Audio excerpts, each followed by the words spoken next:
I'm going to put the fly sheet on. First of all, let's look at this end of the tent. Going to just pull the fly sheet over so that you get a look at it.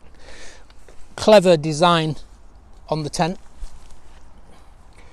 Coming close on the camera.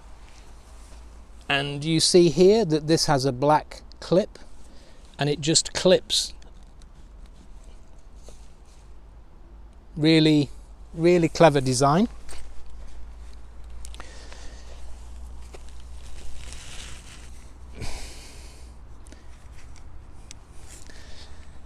So it clips on just like that.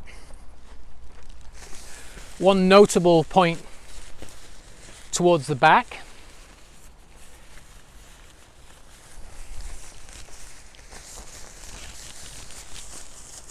is that on the inside here there's just a small little Velcro loop which you wrap around the pole and Velcro on, and then the tent sits over. Now, one thing that you'll notice is that the fly sheet actually sits quite high off the ground. Now, for some people that could be a disadvantage. In colder weather it's going to let more air underneath. So I would definitely say this is a 3-season tent. It's by no means a 4-season tent. And because there's so much mesh on the inside, it will be a cooler tent. So in hot weather that's fantastic. In colder weather you just need to be maybe a little bit more prepared with a warmer sleeping bag and maybe a base layer.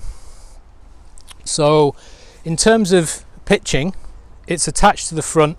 You've got cords at the front, cord at the bottom,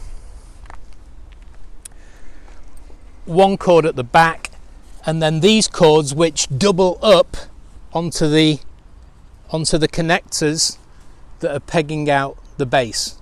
So you see, you use the same peg, and then what you do is you tighten the upper by pulling on this cord. So I'm not going to tighten it yet because obviously we want to see the tension of the tent.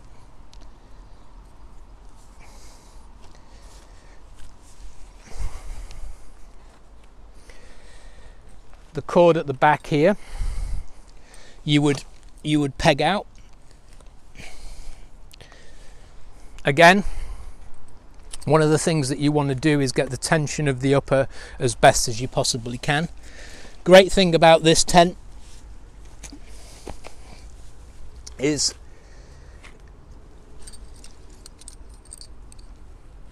if you think about the size of the tent and what I already said about headroom,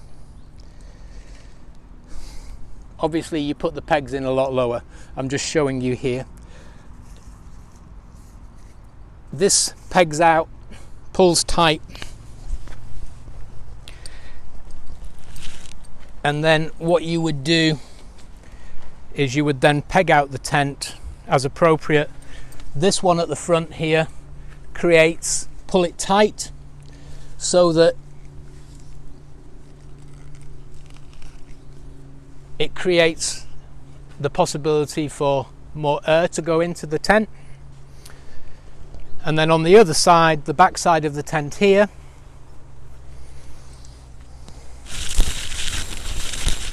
there is another point where you peg out. Again, it's got an adjuster, so get your peg it out how you think appropriate, and then you can tighten it. Now if you look here, you'll get to see how high how high this is. This is very high for a fly sheet, and in a way it's almost acting like a tarp over a bug net. And this is one of the ways this tent keeps itself nice and light, is that it's a minimalist of fabrics.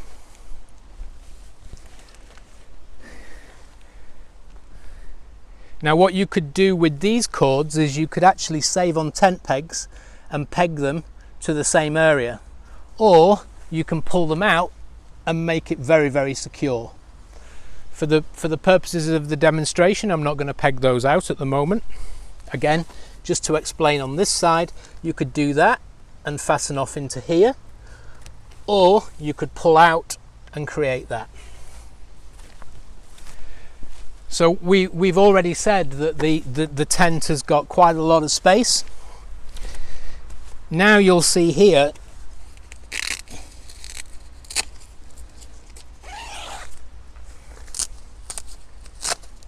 it's very rare that I've seen a one-person tent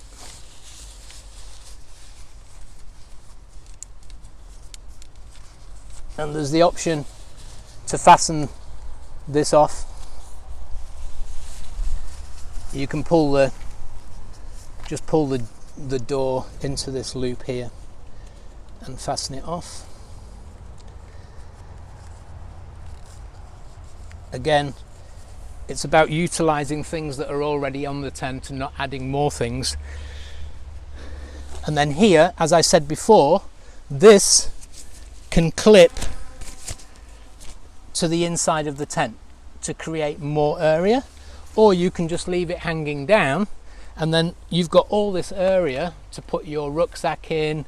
You can cook. It's a really, really well designed living space.